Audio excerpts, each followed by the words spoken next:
All right, so we are live now. Good evening and a very warm welcome to everyone present in today's session. I, Pragnya Panda, welcome you to the Stories of Beliefs and Social Customs, curated under the TMYS Review June 2022 in collaboration with Global South Colloquium, University of Victoria. We are also calling for the submission of essays, poems, and short stories under the project.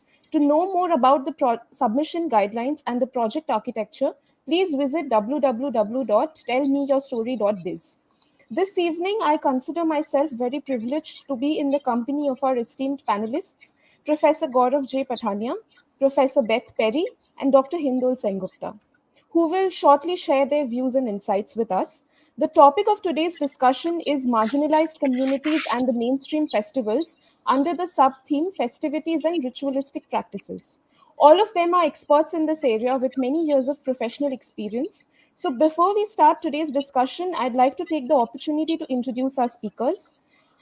Our first speaker for tonight is Professor Gaurav J. Pathania, who is an assistant professor of sociology and peace building at the Eastern Mennonite University at Harrisonburg in Virginia.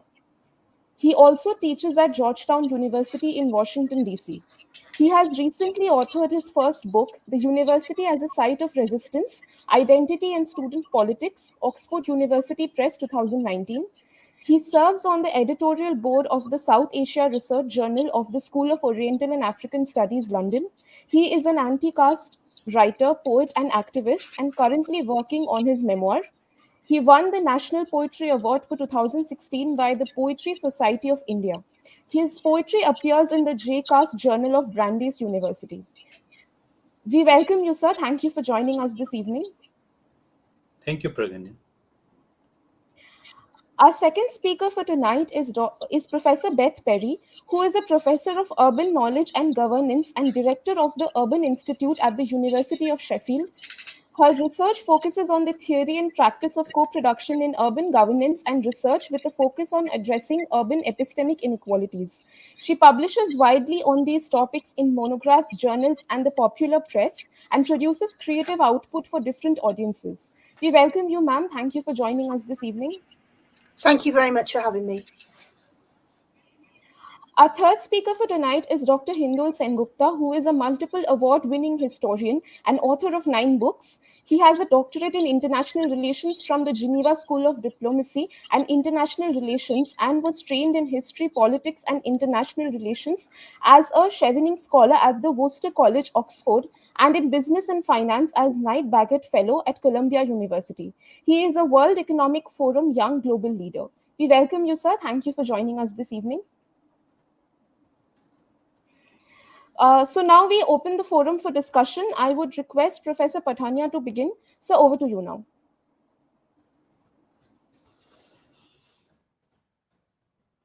Thank you, Pragnya, and thank you, Koro and Professor Perry and Hindol. Let me start by saying that what we know as the mainstream, or even think of the festivals that we know as mainstream festivals, are the best manifestation of the dominant and the marginalized. So mainstream, which is very hegemonic in its nature, I'll be limiting myself only to my research. So I'll be speaking only on the basis of my study that we think of general masses or the common people, common masses, that we when we think of that angle, we don't see much of an opposition to this mainstream hegemony. But when we think of the universities and student intellectuals, such widespread hegemony has fostered a culture of counter hegemony in the public spheres, in form of campus and uh, campus life and the campus response to this mainstream festival.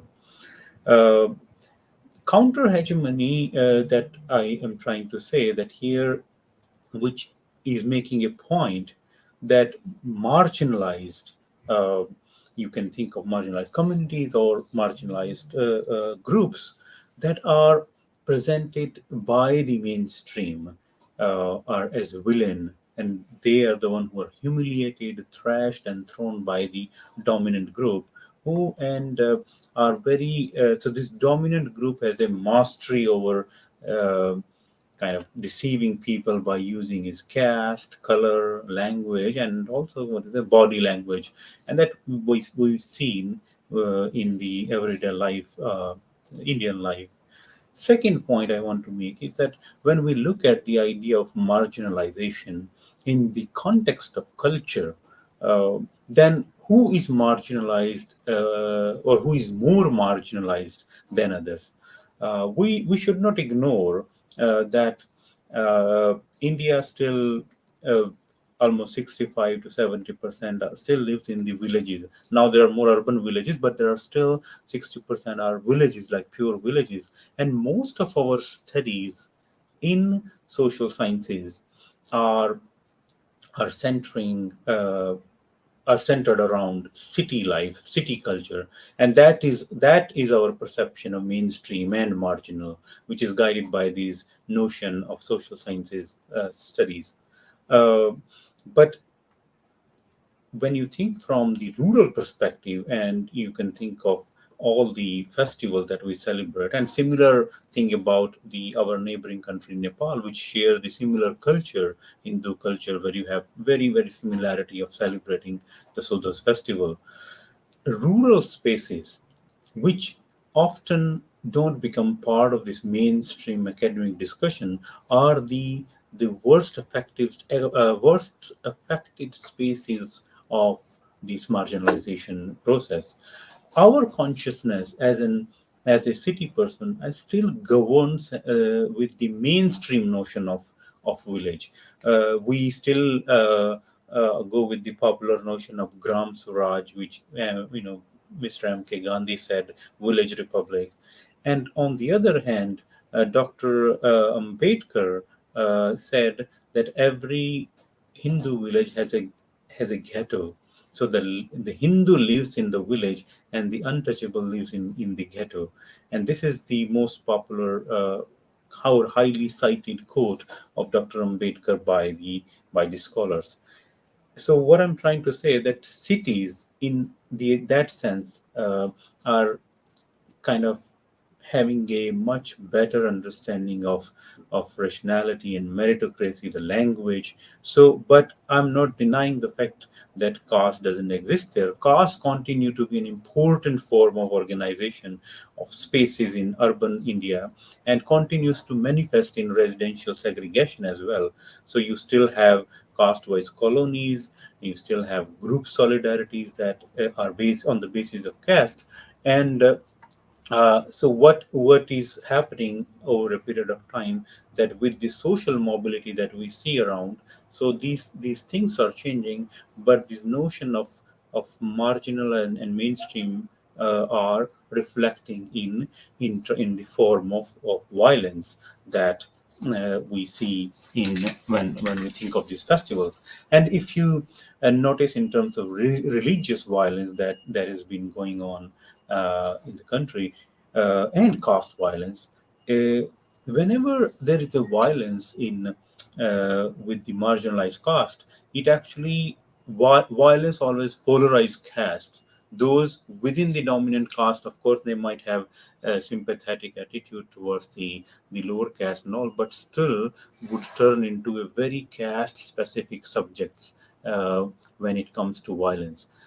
Another way to look at this manifestation of mainstream and dominance, or mainstream and marginal, in the area of education, which is the only medium actually that offers hope of social change for the poor section of society. That's the only way to kind of basically going from margin to mainstream. But then you see another notion of like how cultural hegemony plays in the area of education. And uh, so there is some kind of opposition that is coming from the area of education, and that's where I'm talking on the basis of my study, that how some universities in India are basically the where you have the lower caste students, Dalits, and the other backward classes. They are kind of providing that critique to these mainstream festivals. Like few years ago, I was studying the English Foreign Language University in Hyderabad, and they were celebrating called Asura Week. The students were celebrating this Asura week, and so they were basically argued that that one who looks dark and ugly is called Asura or Rakshasa or Jangli and or devil in our history, and as because lower castes were not allowed to be part of the mainstream society. So that's why these labels still continues, and we see that how it reflects in our everyday life.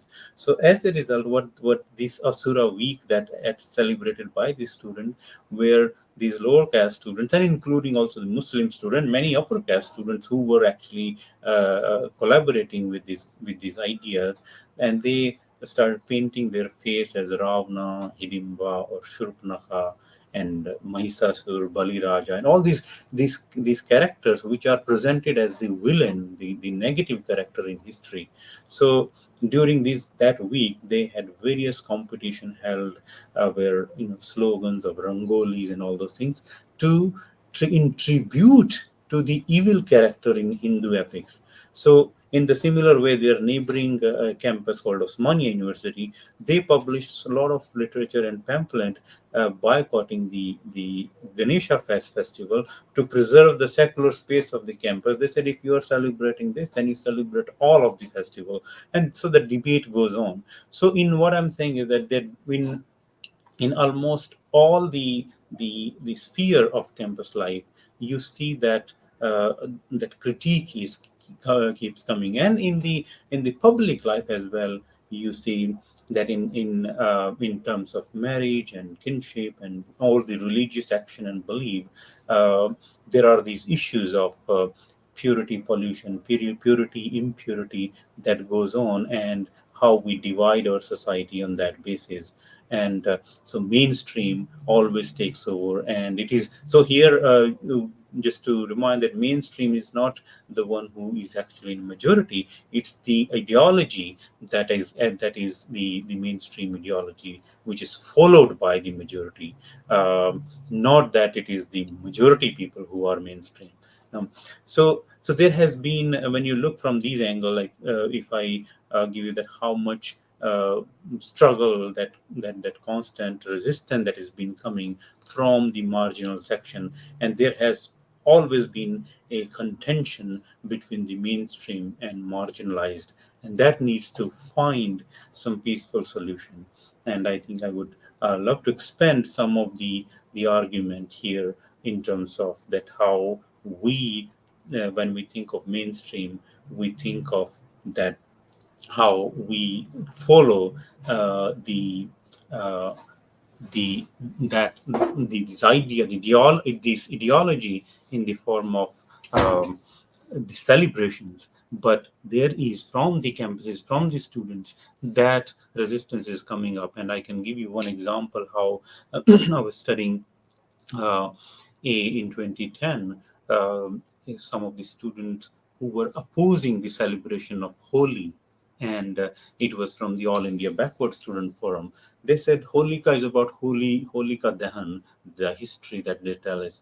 And he said, we know all the history of this Holi festival, and he said, in 21st century, if we call ourselves a civilized society, he said death is not celebrated in a civilized society, especially the death of a woman. But we have been doing it. So I think these are the way actually the marginal is responding to the mainstream. So I'll just end here, and I'll look forward to hear other panelists. Thank you. Thank you so much for sharing your valuable insights, sir. I would now request Professor Perry to share her insights with us. Over to you, ma'am. Thank you very much, and thank you for such a great start to the session. So I'm going to make my comments in two parts today. First, I'm going to talk a little bit about some work that we undertook on festivals, urban development and marginalisation. But I'm not a festival scholar. I'm actually an urban studies scholar. and my own interests are in urban governance and knowledge production. But I've become interested in festivals for various reasons. So second, then I'll elaborate on why I think it is interesting to think about festivals in relation to marginalisation in urban areas more broadly. And maybe I'd just say that whilst I take Gaurav's points on board about not centering only urban areas or cities in our analyses, as director of the Urban Institute, I am predominantly interested in cities. So maybe just to start by saying that the meaning of festival, of course, is not homogenous. There are many different understandings, and festival studies itself is a very wide-ranging field. Festivals play very many different roles for different groups. So for artists and cultural workers, they might be platforms to promote their work or introduce new content, to engage publics. And many artists, of course, produce art or cultural works precisely with the goal of being seen. So festivals provide platforms for that kind of visibility. For urban planners, the mainstream often sees festivals as part of the cultural economy, as critical parts of these things we now call cultural industries, which offer cities symbolic status and lead to economic value. So festivals in the mainstream are often part of the marketing strategies for cities, trying to put cities on the map through creating vibrancy and buzz. And to a certain extent, festivals in urban areas in the mainstream can also be seen as producing a kind of quality of life and cultural appeal for those that are living there. And part of that's also then about providing those secondary benefits for service industries and businesses, for tourist opportunities to attract visitors and increase spend. And those kinds of goals of urban planners in relation to mainstream festivals can sit in tension with the goals and interests of communities who might see the festivals as forms of expression and celebrations of culture and heritage. So we did this study, this review of 18 different festivals in different parts of the world. And for those communities involved, festivals were very much about creating these moments for solidarity and social cohesion, times where people can come together to remember and sometimes to forget. Festivals as spaces that connect the temporality of the past, the present, and the future. So in our work, we looked at these different objectives for festivals and the implications for different groups through two key concepts. The first concept was around entanglement, where we look at these different motivations, the economic, the social, the political, the environmental increasingly as well, and the different rationalities that are mixed up together. So Dunga Fish Festival in Kisumu County in Kenya, for instance, is a festival that's very much trying to sit amidst all of these competing pressures. It sees itself as a way of attracting tourists to the area, but it's also about celebrating local culture and producing community cohesion through celebrating different practices and cultural beliefs. Our second concept's around festivals as integrative sites. And by that, we mean that festivals can be places where the physical, tangible aspects of heritage, memory, cultural belonging come together with the intangible heritage practices.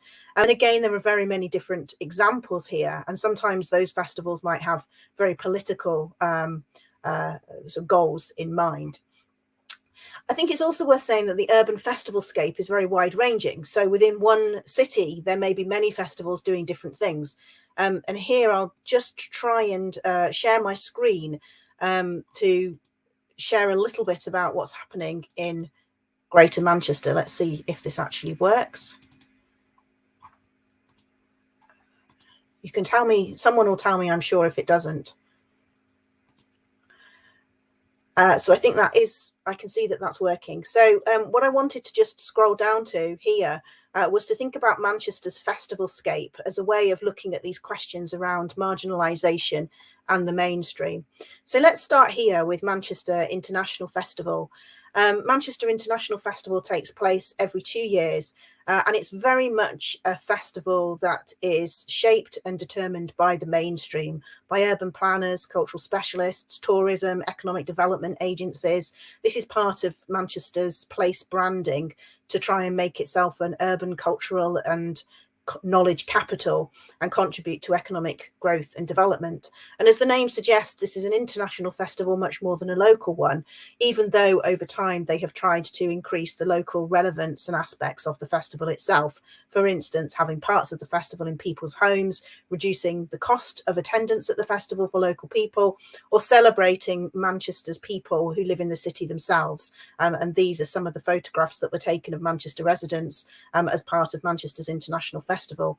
But this is a festival that's not really about marginalised communities. Indeed, often the presence of these kinds of international festivals on an urban festivalscape can worsen inequalities.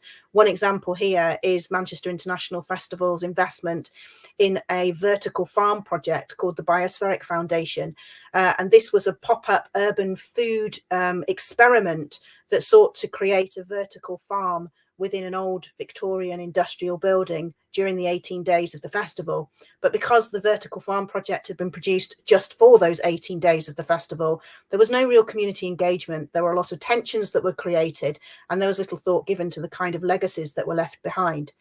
So then you can compare that with another kind of festival, Manchester Histories Festival, which is a festival in Greater Manchester spun out and still supported by Manchester University, this time very much about local history and culture and political in its intent.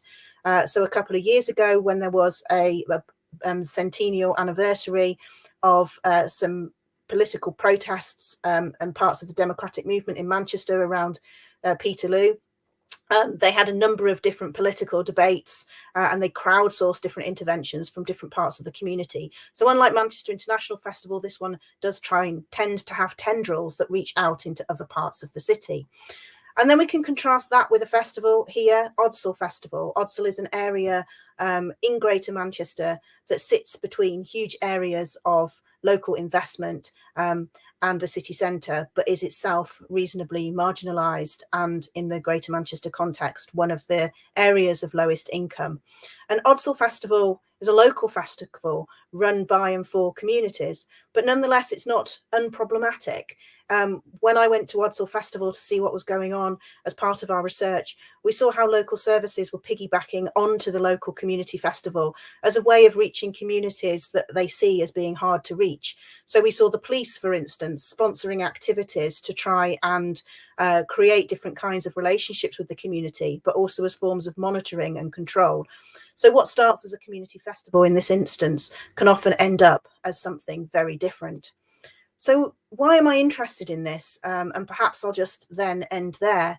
I think there are three key reasons why, as an urbanist interested in urban knowledge and governance, I'm interested in festivals. The first is around how can festivals claim a space that's independent of, but also funded by authorities that tend to have spending power.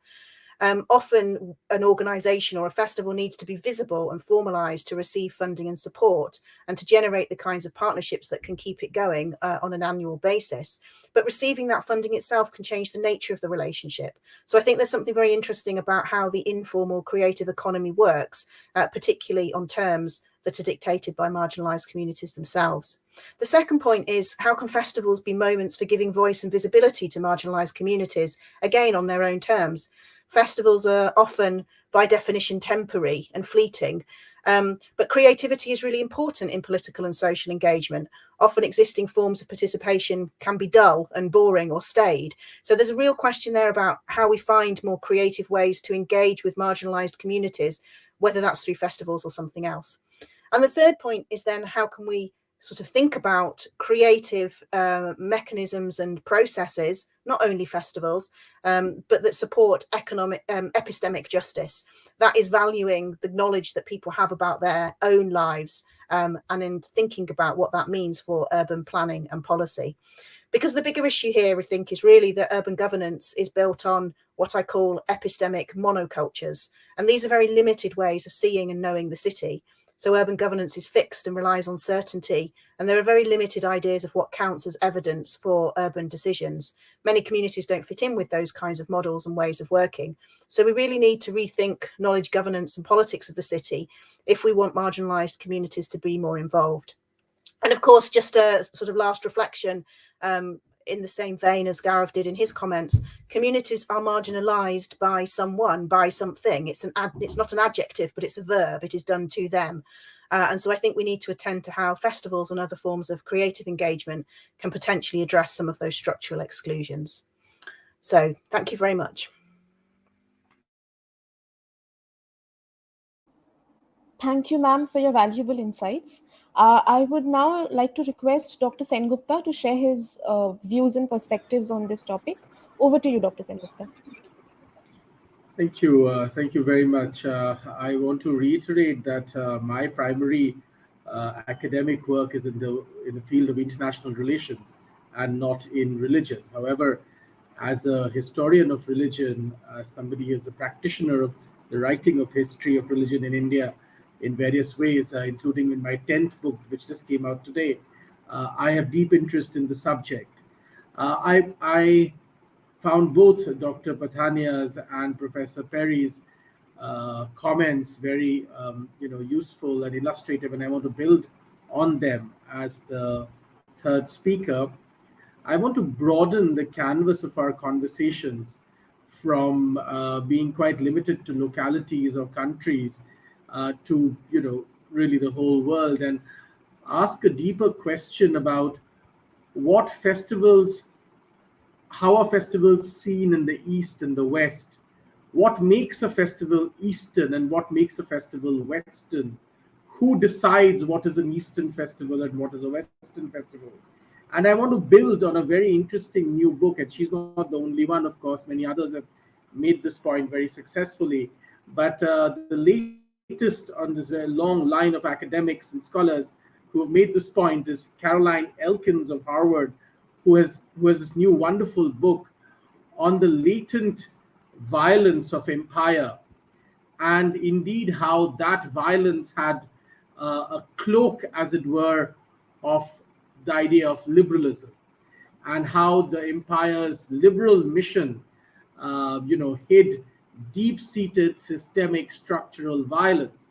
And I would like to point out that this violence, in a sense, continues in the grand liberal international order project, which continues to, at its very core, be systematically and structurally against the rituals, the principles, and indeed the festivals in many ways and practices of the so-called pagans, so to speak.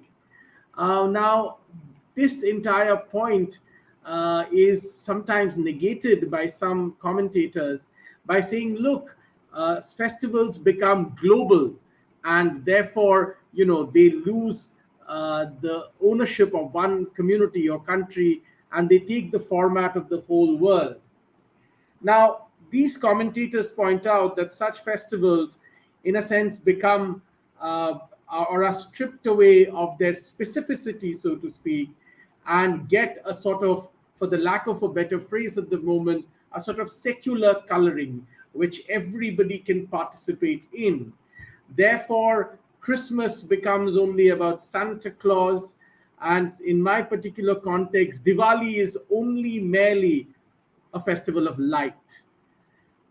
To me, at least, this sort of nomenclature of festivals fundamentally and structurally marginalizes not small communities, but very large numbers of people in the world. And they are reminiscent and they exemplify a fundamental hegemonistic structure in the world which still exists between the so-called West and the so-called developing world, where at the very core, this hegemony, whether it's ontological hegemony or epistemological hegemony in terms of political structures, all of this gets exemplified in the commercialization in late-stage capitalism and the so-called almost forcibly stripping away of all context to festivals, thereby at a very core level, taking them and destroying their native cultural context. This, in my opinion, is fundamentally violent. This is violent. This is one of the reasons why the so-called liberal international order is fundamentally violent at its very core, at its very heart, at its very structure. And this is why the liberal international order which is fueled by the industrial military complex, which is fueled by a deep seated sense of colonization, even today, needs urgent decolonization. And festivals symbolize, and the sort of secularization, so to speak, of festivals symbolize how developing nations and their cultures, our non-white cultures, are still very much marginalized in the global system. Now, the real resistance, I want to say in this panel today, that we must present is a resistance to this kind of capitalistic taking over of cultural nuance and stripping them away and placing them, in a sense, at the shop front of our emotions and at the shop front of our commerce activity, rather than at the deep seated cultural, historic, spiritual level where festivals really do us the most good. This is highly problematic. This, I feel, is fundamentally wrong in our system, and this must be challenged. I also want to, since we're on the topic of decolonization, I want to mention another kind of marginalization. Who owns the narratives of festivals, non-white festivals? Who owns the material about it, written records or otherwise? Who captures and then pretends to own the very oral histories, not just the written records, the having stolen all the archives, so to speak, also the oral histories? Who owns these things? What is the structure of this ownership? Where is the money coming from? We must challenge this marginalization too, because it is deep seated, and it is at the very core of what we should study. In India, of course, we are familiar of seeing examples of groups of primarily white, quote unquote, researchers, quote unquote, coming for research in to study Indian festivals, including, for instance, most recently the Kumbh Mela. And then we have, and many Indians have, a natural apprehension that the representation of this so-called research, when it is finally presented, will have very little to do with the original local context. It will be completely manipulated according to this entire edifice, which is primarily white, primarily colonial, and primarily deeply hurtful to marginalized countries and entire cultures which are still part of the developing world. And I would like to argue, ladies and gentlemen, that we must take a broader idea. And like I said, I agree that in a smaller way there is marginalization, and it exists too. Dr. Pathania mentioned caste, which is indeed a problem. Professor Perry, mentioned local context and how the context or how festivals are seen changes. Absolutely true. But we must take a broader view of this too. And I think the time has come now where we must take a much broader view, a much bigger view of this entire debate, of this entire conversation, and look at how the failed liberal international order project has systematically destroyed the cultural context of many festivals, thereby, quote unquote, for secularizing them, making them global, so to speak, by taking away their inherent local context and culture, and stripping them, using them merely as one more tool for the capitalistic system that really the liberal international project is all about. Thank you. Thank you so much, sir. That was indeed thought provoking. Uh, we would now like to move to the question and answer section. My first question is to Professor Pathania. So, sir, for many generations, the dominant castes have succeeded in spreading stories and narratives to the masses, which keep the majority of the minority communities following Brahminical culture without even knowing what they are following and doing. Why do you think that people feel bound to follow these rituals without knowing the casteist roots behind them?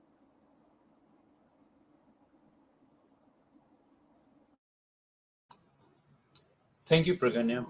And thank you, Professor Sengupta. It was really interesting to hear your viewpoint. So I think the question that Pragnya asked is also basically it's also in response to your presentation as well, that when you would look at the structural violence, and the question is that how uh, why people are bound to follow, especially the lower caste, these ritual. I think it see one point actually before I respond to Professor Sengupta's, but one point that majority of the people who are following the mainstream culture is which is the minority culture actually, but followed by the majority of the people.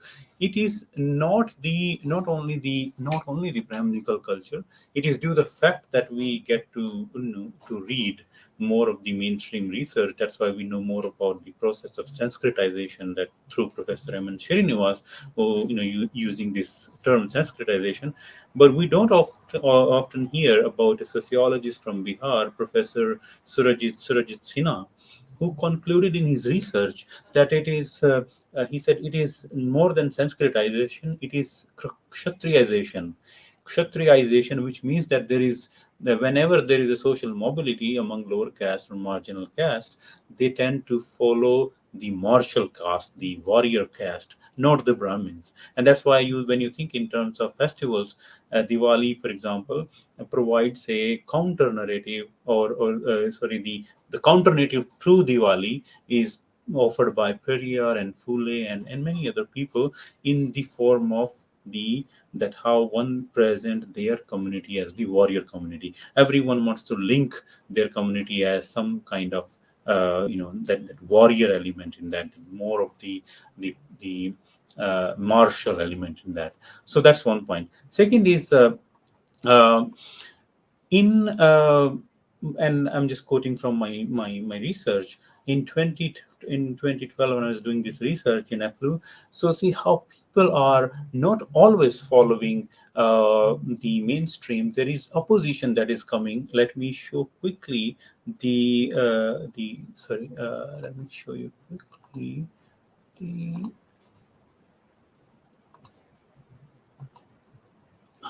Are you able to see?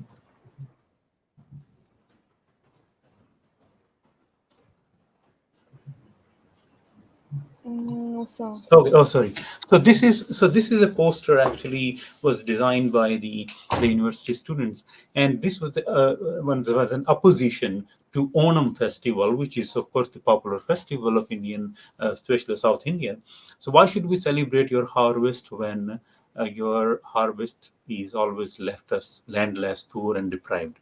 So now with that, I want to go back to my point and.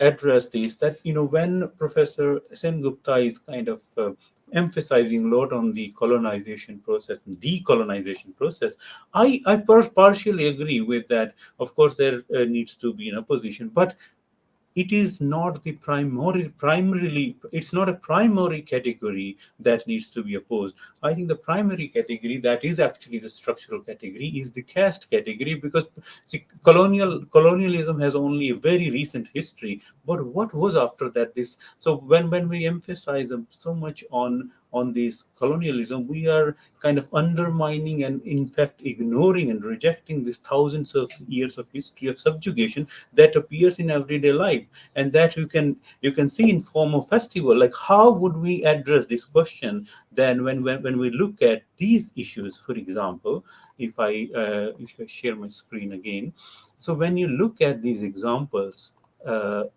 here, so this one, and Dalits are barred from performing puja. Then you see here what happens with Dalits in everyday festivals, and then you see, I'm just quickly running through that who bear the burden of upper caste celebration, of these these mainstream celebration. Where do we ever question? And these are all you and me. Colonialism is somewhere that is not directly affecting us the way actually is being presented, but this is what actually constitutes us. That is what runs in our blood. the caste mindset, and are we able to address that, or are we jumping directly to criticizing imperialism? And I think that's the same question that Ambedkar raised in 1925 to the Communist Party of India. He said, don't befool the workers by telling that capitalism is their primary enemy. Primary enemy is Brahmanism, and that is the ideology that it even runs within the lower caste as well. It runs with everyone, right? So how to address those questions? And this is what I think the opposition that should come in this form, and which has not been addressed, I think, so far. And then if I go further now, why I'm emphasizing on that, what is the existence, like, if can you, like, I think Professor Perry has beautifully mentioned the importance of this festivity, and it how it varies our existence. If we relate, I mean, I in India, everyone knows that the kind of the importance of marriage, the wedding is a celebration, wedding is a festival in India. And when you look at these news, no, I don't see that opposition coming from these intellectuals. How do you respond to this? And this is not just, I'm just sharing one news, but there are thousands of news that comes every time, that people are beaten up just because they are having their mustache in a fancy style, just because they are owning a car, just because they are getting education, getting out of the town. How do you see, this is what I'm saying, where do you see colonialism here? I am actually in that say very baffled with this idea when intellectuals talk about ignoring the everyday realities and not questioning that. And this is, I can go on and on showing you that, and but it is your task. Why it is coming from me? It should be the task of the upper caste intellectuals to address this issue. Rather, it's very easy to talk about colonialism, and people have been talking about since post-colonial, from 50s, 60s onwards. What did we gain out of it if we don't address the local issues? And then you see where we lead it to, the nationalists. So I'm not completely ignoring, but I'm saying colonialism, decolonization process is not the primary option. De-Brahmanizing our education, de-Brahmanizing our culture should be the primary task. So I stop here and let other. Thank you, Pragnya. Thank you, sir, for your views. So, my second question to you is, the minorities have been prohibited from setting foot inside Hindu temples and performing the rituals for the past 3000 years. Not only that, many times they are still denied entry to Hindu temples or are punished for entering. Why do you think that even after so many years, we have not been able to come out of this ideology of discrimination? Thank you, Pragnya. So I think traditionally, if you look at the festival, or the, because it is part of the religion, which is the Hindu religion. See, the basic idea of any festival, or any religion, especially the Hinduism, is religion is always guided with the idea of purity and impurity, purity or pollution.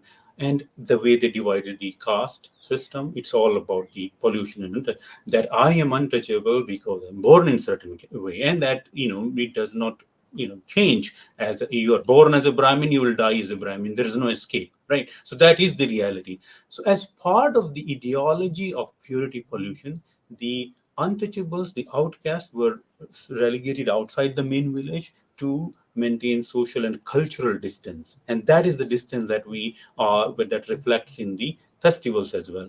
Untouchables were not allowed to enter in the village, and they are still, like, if you I sometimes, again, it's kind of very troubling when scholars don't look at this large social reality that is right there in front. Go enter in any village in India, and what do you see? It's a complete segregation. That how village the lower caste remain at the periphery, doesn't matter. And here I'm also challenging this class notion, people who all talk about in the Marxian sense, that how class has been entering and changing.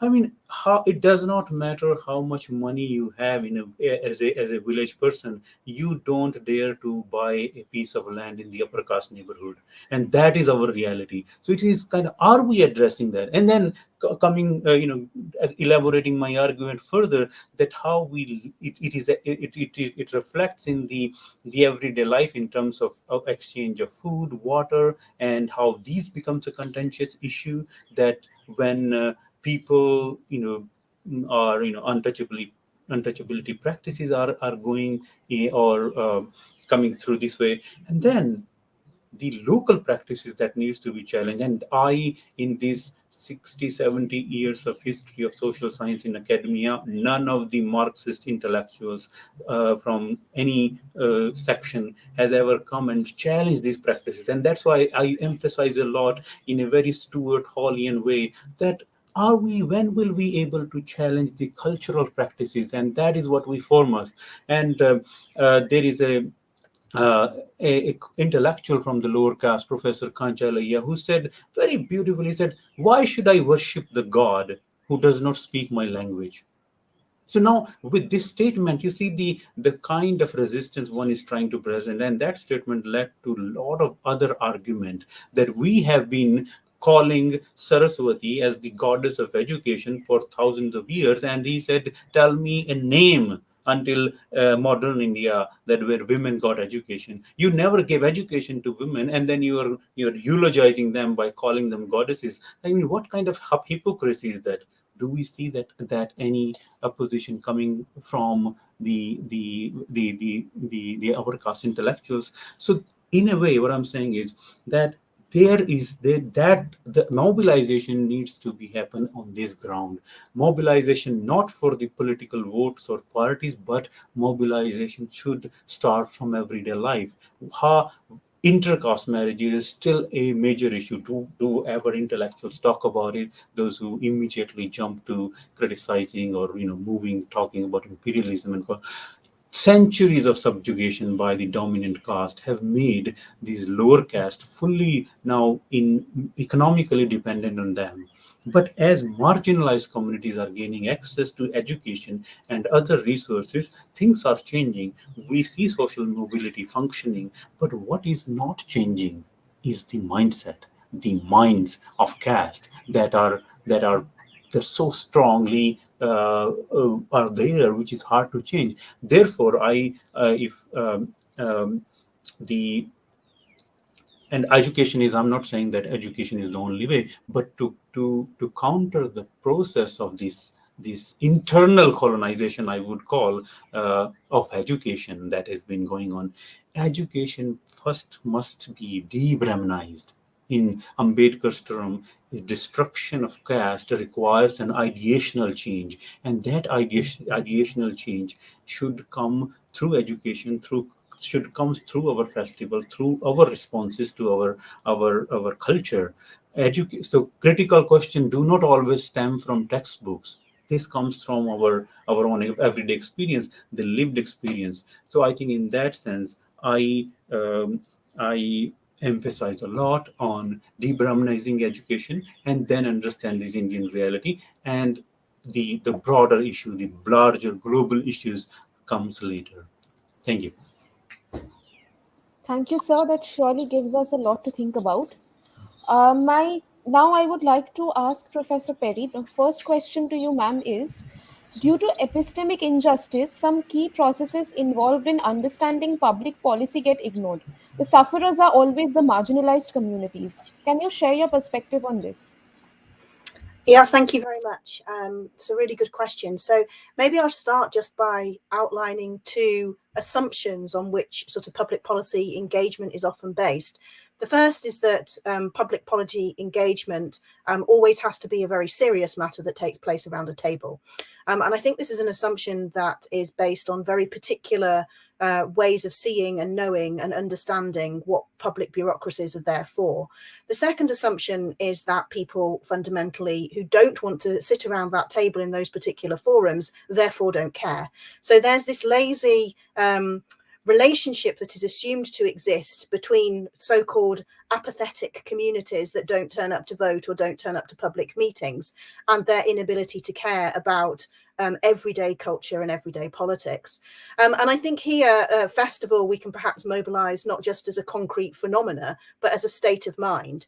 And I wonder if we think more about festival as a state of mind in which actually public participation and policy development does not have to be a suited, often white, often male affair around a table, but can take place in different ways, we will get some way towards correcting those imbalances.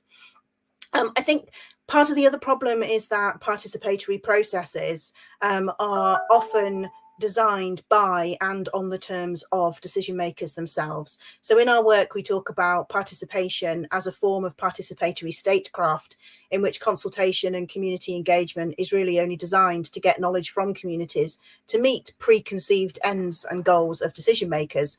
So those decision makers will often only ask people to participate who might give answers that are already expected or within the realms of the existing policy window. You see that also in a kind of reliance on tried and tested stakeholders who get invited to the same kinds of forums, who claim some sort of representative function over wider community groups, but can't necessarily deliver on that. I think maybe just one last comment, I'll keep it brief. When you talk about the sufferers are always those who are marginalized, I think I'd just reflect that in my own contexts, marginalization means many different things. It's not only about a kind of economic marginalization based on wealth, the poor, the disadvantaged, but there are spatial marginalizations, those who live outside city cores in the surrounds or the peripheries, or those who are marginalized because they have something to say that policymakers don't want to hear. And here, I think you can also see evidence that activists who may, in many ways, possess a lot of social capital, social and cultural capital, may also be marginalized because caring deeply, being passionate about something is seen to be a problem. I see that very much in some of the work that we've done around spatial development planning in urban areas, where those environmental activists are marginalized because they are challenging the accepted truths of decision makers, and the decision makers have this mythical imagined citizen that they want to have around their tables.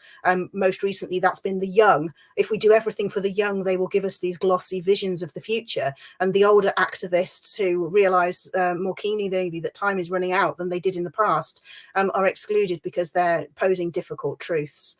So, I mean, I think I'll stop there actually in relation to that question, given the time that we have. Thank you so much for your views, ma'am. My second question to you is, the concept of epistemic injustice has stimulated a large body of literature in recent years, which seeks to clarify the concept and apply it to practical cases. Yet, the literature on epistemic injustice has mainly focused on what makes an epistemic injustice epistemic, as opposed to distributive or socioeconomic, and little attention has been paid to what exactly makes an epistemic injustice an injustice. Can you shed some light on this? Well, I'll try if I've understood the question correctly. I mean, I think it's really interesting because justice is a relative, not an absolute term. And of course, it's often, you know, we make the distinction about this not being about equality where everyone is the same, but a form of reparative action to make good on systematic exclusions over centuries. So to that extent, this is about epistemic justice, where it's not about including voices, but over-privileging those that have been traditionally excluded. So it's not just who should be involved, but who should be centered and prioritized in those kinds of discussions. And actually, on reflection, I think Dr. Sengupta really brought this to the fore. You know, he asked a set of questions around who owns these things in relation to festivals and what are the structures of those kinds of ownerships. And that's prompted me to reflect slightly differently on this question around kind of two things. Firstly, how we might think about epistemic injustice in relation to colonial practices in a global context. So I'm thinking here, for instance, of some work I've done with colleagues at the Jaramogi Oginga Odinga University of Science and Technology in Kisumu in Kenya. There they have a very interesting strategy to try and balance between these kinds of colonial practices and the embeddedness in an international tourist market and the needs to respect local customs, beliefs, practices, and local community ownership. And they bring that together through a strategy of ecotourism that's very much about trying to see festivals as both attractors to international audiences, recognizing that they are in many ways dependent on those kinds of economic and social flows, but also about local practices. And festivals are part of that. So festivals are the sort of these ways of attracting people to come to places, recognizing that that often brings as many challenges as it's solved. So I think we can see those kinds of festivals trapped, both as part of this, what Dr. Sengupta calls this failed liberal international order, but also unable to escape it, because to escape it means to resort to other kinds of unsustainable practices. For instance, destroying cultural heritage sites and selling off the stones in order to make local income. So the production of festivals, the attraction of visitors, is seen as an answer to those kinds of challenges. But I think we can also see that to a certain extent, those kinds of tensions and dynamics are also replicated in contexts in a kind of post-industrial global north. If I go back to what I was talking about in Greater Manchester in the UK, this vertical farm experiment that was part of Manchester International Festival had been a 2-year project that was then co-opted into an 18-day festival in order for the local to become embodied and signified in some sort of international discourse. And in the process of that, its very roots were kind of, it was deracinated to that extent from those kinds of local industrial contexts. So I think those kinds of injustices, those kinds of marginalizations are both about those kind of colonial legacies and international flows, but they are also about those local practices. And we can see it at very many different scales. Thank you, ma'am. Thank you for sharing your perspective. I would now like to ask my questions to Dr. Sengupta. So my first question to you is, one of the world's oldest forms of faith, Hinduism, has an unbroken trajectory of beliefs and rituals that have been passed on for centuries by theologists and practitioners of religious activities through myth, science, and politics. How relevant are these rituals in today's time, where we are trying to ensure equality and eradication of discrimination? Thank you for your question. I strongly challenge that these are traditions and rituals that are quote unquote unbroken. I don't think any ritual or tradition that lasts for a very long time is unbroken and unaffected by this. Sorry, my apologies. Is unaffected by the ecosystem and the changes around it for all these years. I don't think that is true. We say this, but this is a fundamental mistake. As practitioners of the craft of history, or as social scientists, we know that the fundamental thing that we all study is the process, the intrinsic process of change. And therefore, to argue that Hinduism, for instance, has processes which are in a sense unbroken, there are elements of it I concede that may have existed in some form or the other, but to suggest that there are all these pristine rituals that have been going on without any modification for thousands of years, I challenge that concept. I don't think that's true. I want to take a bunch of other things. I also want to question Dr. Pathania's idea. No doubt caste is important, but is caste also something that does not change at all? And is it really true that there is no change in the way caste is experienced, so to speak, in India, in all these years that the caste has existed in some format or the other? And I'm trying to figure out how to share my screen so that everybody can take a quick look. Let me just try. Give me a moment. So if I share here, I can share screen here. Okay. Okay. Give me a moment. Screen.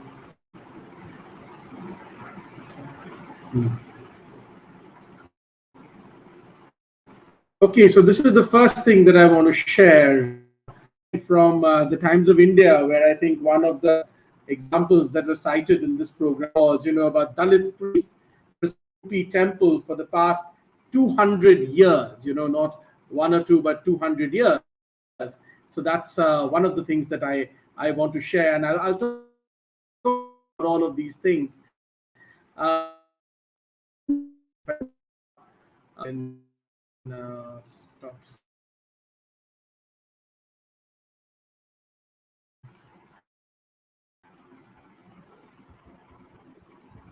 Okay.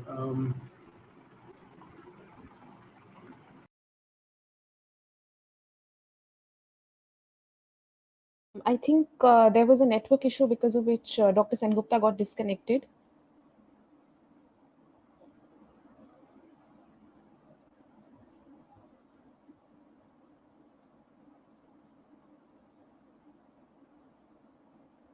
I think he should be joining us any moment. Okay, he's back. Sorry. Clearly, talking about all these contentious issues means sometimes the technology of the liberal international order will not really help you. But let me try again. I'll just share one more thing so that it sort of gives us a little bit of context. Okay. Here we Okay. I think everyone can probably see that. Obviously, about the Chilkur Balaji temple pre-speak carried a lower caste practitioner, so to speak, on his shoulders, and took them into the temple and so on and so forth. Now, Professor Pathania and I can get into a long and maybe detailed conversation about how many such instances happen, and then we'll sort of tabulate and so on and so forth. But I don't want to. I'm just sharing these examples so that we at least bring to the table in this discussion the idea neither rituals nor even the experienced version or the experienced reality of caste is an unchanging thing. We must accommodate the fact that these things have changed, some for the better, some may say some for the worse, but change is definitely true, and I want to put that on the table. And we must that also. We know and we cannot ignore. Dr. Pathania wants us to keep aside colonialism, but as the work of Nicholas Dirks, the work of David Washbrook, and there's a whole range of scholars whose work has shown us that, again, the phrase that he used, the experienced reality of what caste really is. And caste, as I'm sure both my fellow academics know very well, is impossible to define in many ways. It can only be defined as an experienced reality. People who experience caste discrimination know what it is. But to absolutely and perfectly describe what caste is impossible. But, like I said, the work of Nicholas Dirks, the work of David Washbrook and shown us that the colonial state gave caste a particular color which is impossible to ignore if we debate this topic today. We cannot discuss caste today if we want to discuss caste without colonialism. That is impossible, and surely that much we could agree on. And therefore, many of the leftists, Dr. Pathania was saying that, confuse these two things and want to discuss colonialism but don't want to discuss caste. Well, even in the Holika example that he gave, I'm sure he would know that this idea and this example first came up leftist circles in Delhi and other places. This was in a sense the hard left in certain parts of India which first came up with this example, and of course that example then spread to other communities and so on and so forth. Now, how accurate this example really is there historical evidence that this, I don't know, and I at least haven't seen any examples where this is been presented as a historical fact. It may be true, I don't know, but at the very least we have to accept that colonialism fundamentally changed, including the experienced reality of caste. Colonialism, many, and I'm sure Dr. Pathania knows, many Dalit scholars, including Chandrabhan Prasad, D. Sham Babu, and others, disagree with me that the sort of the liberal project, the great capitalist project, hasn't done or does great damage in certain ways. They argue that it is capitalism and the English language that has actually freed the so-called lower caste. And there's this wonderful paper they wrote a few years ago, published by the University of Pennsylvania, which of course details this. It came in EPW also And they're not the only ones, but they're one interesting example, right? So what I'm trying to essentially say is that these topics, including the topic that we're discussing today, there aren't as many things in academia. There aren't straight line answers to this. There are, and I want to go back to what Professor Perry mentioned, there are contextualized ways to look at these things. There are contextual ways where we have to take into account experience, history, ownership. We have to look at these things not only from a local perspective but also from a global perspective. And all of these things give us a far more rich understanding of what marginalization really is, what religious rituals really are, who practices them, who owns them, how do they fit in into the global structure of, where does capitalism come into play, where does consumerism come into play. All these things complicate and problematize our notions of looking at both marginal societies and religious rituals. And I would like to conclude by saying it is only by problematizing each of these categories and subcategories, that we will really be able to get a far more rich understanding.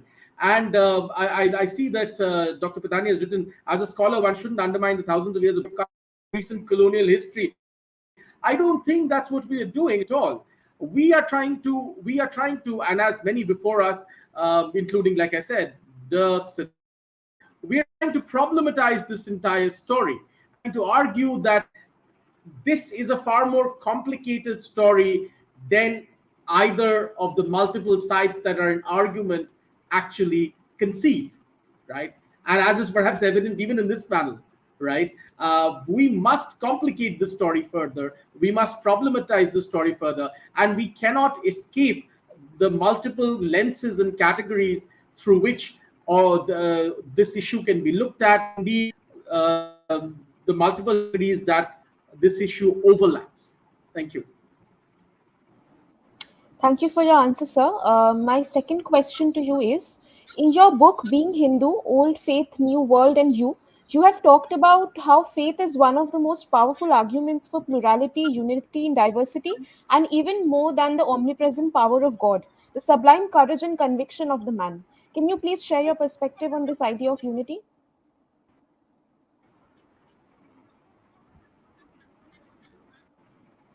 I hope my Yeah, question and was as I audible. make it clear in my book, I spoke about the short passage that you read out. Can you hear me? Yes, sir. Yes, sir. You're audible. Yeah, so as I say in my book, even the short passage that you read out, it is in the context of a particular version of the practice of Advaita Vedanta, right? I mean, that's that Advaita Vedanta really is the sort of superstructure of Being Hindu, my book, right? And therefore, if you look at the best case scenarios of Advaita Vedanta as practiced by many, including the Krishna Mission, and of course its founders, Vivekananda, certainly many of these attributes are true, and that is trying to bring about in that particular section of that book, right? That book is, of course, about many things, but the section that you read, that is the context of that section, right? And like I said, if you look at the history of the Ramakrishna Mission, of Swami Vivekananda's work, of Ramakrishna Paramahansa's work, who really a man who studied under or practiced spirituality under masters from all faiths, so to speak, a Muslim, a tantric, and so on and so forth, and came with the idea that joto mot toto pot, which is the Bengali way of saying there are as many as there are opinions, there are paths to reach the divine or God. So if you look at that sort of practice and that tradition, certainly it talks about a certain kind of openness and pluralism, which I think constitutes some of the best ideas presented in spirituality.